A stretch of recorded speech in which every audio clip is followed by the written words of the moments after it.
si të zvogloni kohën para ekraneve dhe të përmirësoni jetën tuaj të përditshme. Në kohët e sotme, përdorimi i pajisjeve elektronike është bërë pjesë e pandashme e jetës sonë. Megjithatë, qëndrimi gjatë para ekraneve, qoftë telefon, televizor apo kompjuter, mund të ndikojë negativisht në shëndetin fizik dhe mendor. Ja disa arsye pse është e rëndësishme të kufizoni kohën para ekraneve dhe mënyrat se si mund ta bëni këtë në mënyrë të thjeshtë dhe të natyrshme. Dëmet e qëndrimit të gjatë para ekranit. Lodhja e syve dhe dhimbja e kokës.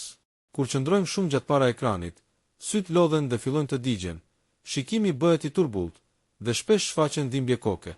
Gjumi i prishur. Drita blu që lëshojnë pajisjet elektronike e ngatëron trupin dhe ndërhyn në prodhimin e hormonit të gjumit. Kjo bën që të flem më pak dhe më keq. Dhimbje në qafë dhe shpinë. Qëndrimi i përkulur për një kohë të gjatë shkakton tension në muskujt e qafës dhe shpinës, gjë që ndikon në qëndrimin trupor dhe shkakton dhimbje. Mungesë përqendrimi dhe rritje e ankthit. Kalimi i shumë orëve në rrjetet shoqërore ose në pajisje digjitale ul vëmendjen dhe ndikon negativisht në shëndetin mendor, duke rritur ndjenjën e vetmisë dhe stresit. Si ta zvogloni kohën para ekranit? Vendosni rregulla të qarta. Përcaktoni kohë të veçanta gjatë ditës ku nuk do të përdorni asnjë pajisje elektronike, si për shembull gjatë vakteve apo një orë para gjumit.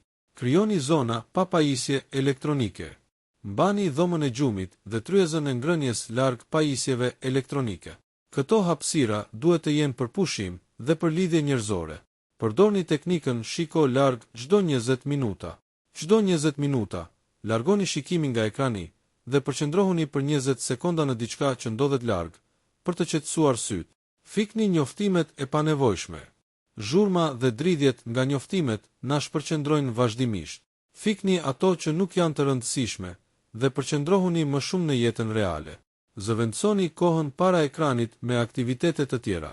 Lexoni një libër, bëni një shëtitje, vizatoni, dëgjoni muzikë ose kaloni kohë me familjen.